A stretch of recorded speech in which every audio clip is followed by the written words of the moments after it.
forest. Snow White's mother had died when she was a baby, and her father married again. Snow White's stepmother was very beautiful, but she was cruel and selfish, and did not love Snow White. Every morning she stood before her magic mirror and asked, "Mirror, mirror on the wall, who's the fairest of us all?" And every day the magic mirror asked the oldest dwarf, "And what has brought you here?" "I am Princess Snow White. My stepmother, the queen, hates me and wants to have me killed. I am so frightened and I have nowhere to go."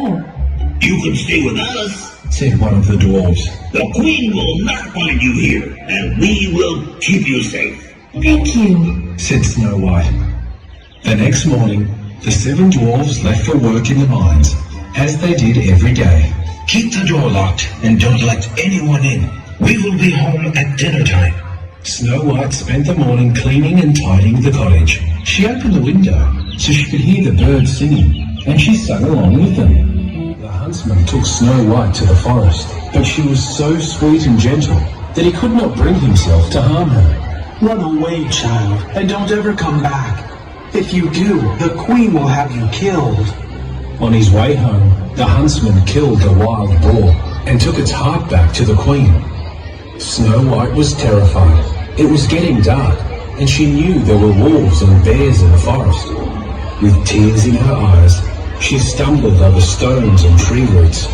Thorny branches scratched her arms and tore her clothes.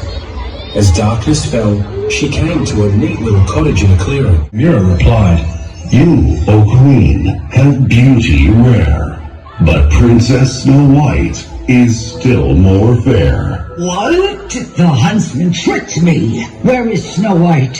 The mirror, which always told the truth, replied, "She lives in a cottage deep in the wood, with 7 dwarves who are kind and good." "I will find her and kill her myself," the queen declared.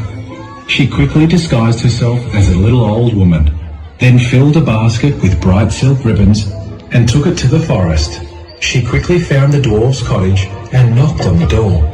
"Pretty ribbons for sale," she called in a croaky voice. Looking out the window, Snow White smiled when she saw the colourful ribbons. She remembered the dwarf's warning. But what harm could an old peddler woman do? "Let me lace up your dress with..." Winding it around Snow White's waist. She pulled it so tight that Snow White couldn't breathe and fell to the floor in a faint. Cackling with delight, the queen rushed back to the castle. That evening, when the dwarves found Snow White lying on the floor, they quickly guessed what had happened. They untied the ribbon, and Snow White came back to life. When she had her breath back, she told the dwarves about the peddler woman. "The queen must have sent that old woman to hurt you. Please, don't let anyone in tomorrow." Snow White promised she wouldn't. The next morning, when the queen's mirror told her that Snow White was still alive and still more beautiful than she was, the queen flew into a frenzy. She rushed to her secret chamber and mixed up another magic potion, much stronger than the first. She put the poison into a big rosy red apple, disguised herself again, and hurried to the dwarf's cottage. When she got there, Snow White was putting some pies on the windowsill to cool. "Good morning, my dear.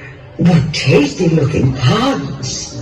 "They're cherry pies," said Snow White. "I hope the dwarves will like them." "They'll love an apple pie even more. And I have some ripe, juicy apples for you." "I'm sorry. I must not let anyone in." "That's all right. I'll hand you an apple through the window.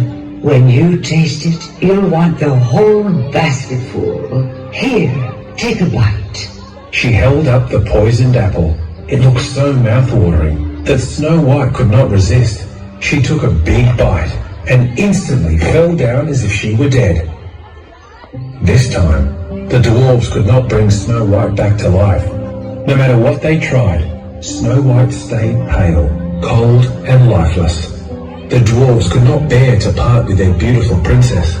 They made a glass case to hold her and set it on a bed of wildflowers just outside their cottage.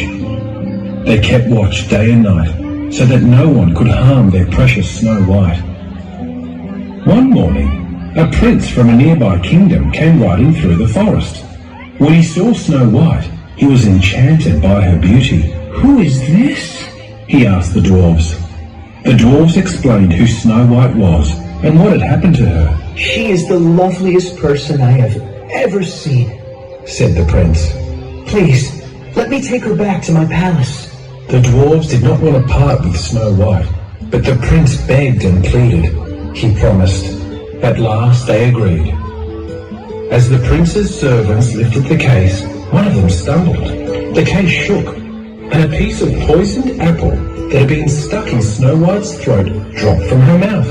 Instantly, she opened her eyes. Snow White was alive! Snow White never saw her evil stepmother again.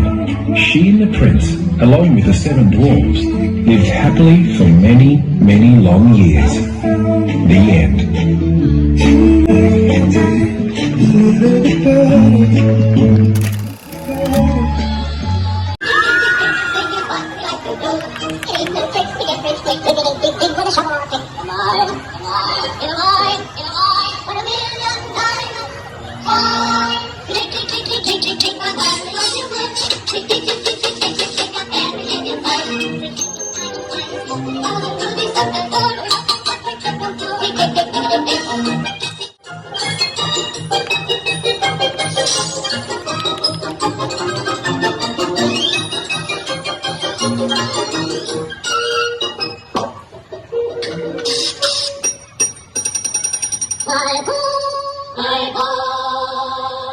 My